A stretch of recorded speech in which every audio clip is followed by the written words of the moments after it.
Amici di Sportifili, appassionati di calcio e di calcio giovanile, ben trovati a Villa Sant'Alfonso a Palermo per la sfida tra Academy Panormus e Meridiana Etna, ritorno della semifinale del campionato regionale riservato agli allievi under 16 rispetto a quanto raccolto per esempio nel turno precedente contro il Belice Sport. Palla recuperata intanto dalla Meridiana che va alla conclusione, Mancini, pallone sul fondo e tentativo pericoloso ancora di Parco. Direttore di gara che dirige il traffico nella di rigore, poi Mattaliano in mezzo di Stefano Spizza, è una via di mezzo tra una sponda e un assist per Fazio, non trova nessuno delle due, con Boatta che si incarica della battuta. 11:45 sul cronometro. Boatta va verso l'area, cerca Mattaliano che colpisce di testa, si è trovato praticamente la palla sulla fronte, palla che si perde fuori. C'è il fischio, la battuta di Profeta verso il centro dell'area di rigore, colpo di testa e palla che si perde fuori. Ci ha provato Cutrona molto vicino al bersaglio, pallone lasciato a Boatta che questa volta lo gioca corto anticipando anche gli avversari. Pallone in mezzo di testa, Fazio sopra la traversa, non ha indirizzato bene questa volta Fazio. Di Stefano la gira subito molto bene su Quattrocchi che corre, avanza Quattrocchi fermato dall'intervento da parte di Chiara, D'Amico a pressare, la palla dunque rimane in area di rigore, conclusione da parte di Fazio che viene bloccata da Pollicano. Di Stefano prova a passare in velocità il numero 9 dell'Academy che arriva sul fondo, Di Stefano propone in mezzo,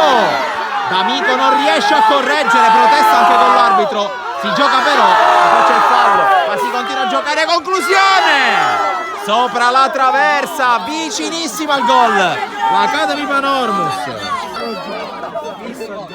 Quattrocchi che prende una rincorsa che non può non far pensare a un tiro, fischia l'arbitro, Quattrocchi sul primo,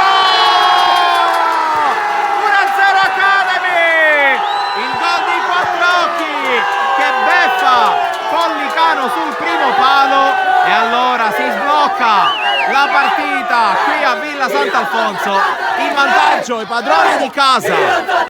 Recupera l'ennesimo pallone, in ripartenza subito l'Academy con D'Amico che si invola sulla sinistra. D'Amico, uno sguardo al centro, c'è Di Stefano, controllo e tiro! Eccolo qua, il gol più atteso, quello di Stefano, quello che vale dopo un paio di minuti dall'inizio del secondo tempo il 2-0 ed esplode l'Academy Panormus che ormai sente sempre più vicino l'approdo alla finale grazie al solito immancabile gol da parte di Di Stefano,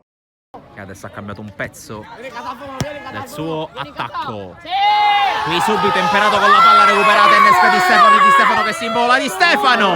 la parata di Pollicano, ha sfiorato il match point qui Di Stefano, dare una mano dai compagni avversari, ma non essendo intervenuta la panchina non doveva lasciare il campo, quindi giusta interpretazione arbitrale. Parco sinistro, devia in calcio d'angolo Prestigiacomo, non secondo l'arbitro, però si riparte dal fondo da Porracchio in fallo laterale. Ultimi 9 minuti di partita, pallone messo in mezzo di testa Mimone con deviazione e con la palla bloccato da Prestigiacomo, servizio largo a sinistra proprio per la corsa,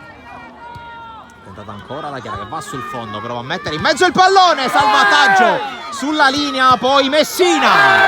calcia fuori. Tanto battuta lunga, colpo di testa a mettere fuori, poi Fazio al volo, la parata per provare ad arrivare Imperato, ma era fuori gioco. Resta però la grande occasione creata da Fazio alla giocata con la chiusura da parte di Cutrona che può andare in contropiede, 3 contro 2 per l'Academy, chiude Messina e poi calcia Calì, cerca Maimone, lo trova e Maimone la tiene in campo, converge Maimone, ha la palla sul sinistro, colpisce il palo e poi Crisafulli non riesce a ribadire. Maimone costretto ad indietreggiare qualche metro per battere, ora la rimessa di Maimone verso l'area di rigore, pallone allontanato ed è finita, non c'è più tempo. Academy Panormus in finale del campionato regionale allievi under 16, battuta la Meridiana Etna con il punteggio di 2-0 grazie ai gol di Quattrocchi su punizione nel primo tempo e di Stefano con una giocata alla Di Stefano